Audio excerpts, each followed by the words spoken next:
What's up everybody? Welcome back to Cilinix Crypto. Good morning and welcome to your daily Luna Classic market update. What we'll be doing is we'll be taking a look at the short-term price really. We'll zoom into that. We'll also take a look at all of the burn statistics and some of the news going on. I might have missed some news because I did expect this move up to 30,000 as you can see, but we just got it like in the last 30 minutes I think this was. It has to have been. So we'll take a look at that. So if you're interested in that, make sure to consider subscribing. I do this every day. I've been doing this every day for maybe like over a month. As far as Luna Classic goes, volume has dropped down a little bit. The last couple of days were pretty volatile, as you can see.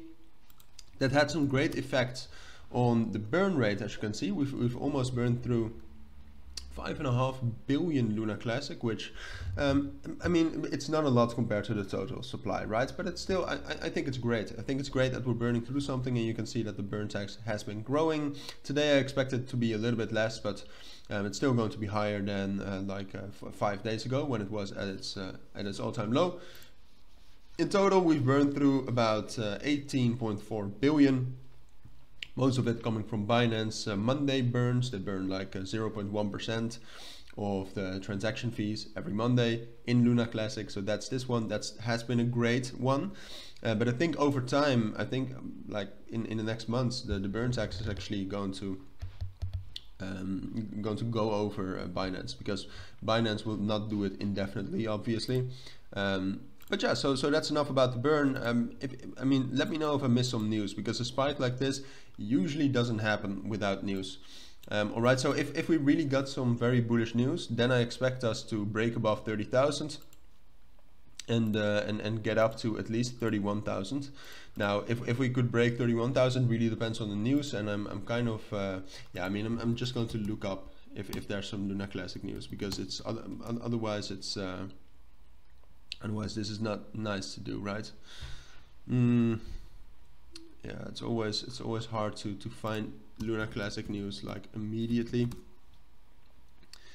We could check something out like this. So now you'll get an inside look at how I actually research Luna Classic. All right, so this is also not the best one to check it out.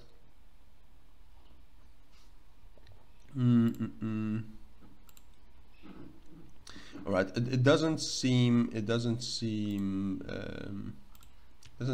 Maybe this is still from the fundamentals of that repegging USDT to Luna Classic. So if I miss something, then we'll probably break 30,000 and get up to 31,000 if the fundamentals are actually great. But for now, I think it's more likely though, and that's kind of the shame on Luna Classic, because we got a lot of key levels. Looks more likely that we'll find resistance there, drop back down to 28,000, then from 28,000 find support again, get back up to 30,000. And unfortunately right now with these fundamentals, it looks like it's more likely that within the next couple of days we'll drop down to 27 and 26,000 again. From there, I think we will have a chance to go up again though. Basically, you should check the analysis yesterday that I did. That was a little bit more long term.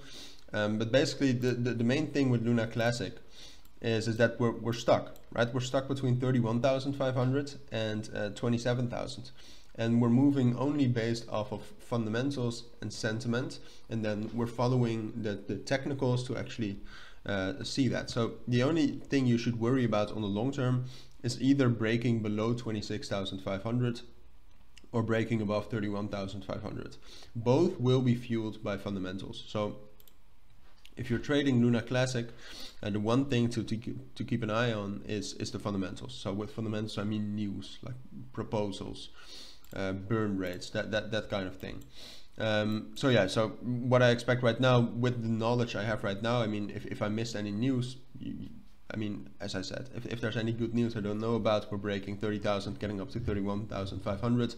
With the news I know, we're probably getting up to 30,000, find resistance from there, drop back down to 28,000. From there, get back up to 30,000. But I'll be back with another update tomorrow. Obviously, we haven't done all this before tomorrow. Tomorrow we'll also have an inflation rate number outcome coming out for the US dollar, which is going to be interesting. You can also see, I mean, the MACD is kind of supporting some sort of a, right now it's supporting some sort of a bullish breakout, all right? But the MACD doesn't know about news. The MACD has no feelings, so still depends on that. But for now, that's my take and some insights around Luna Classic. So if you do have any questions about it, let me know down in the comments. But for now, I'd like to thank you all for watching and listening, and hope to see you all in my next videos.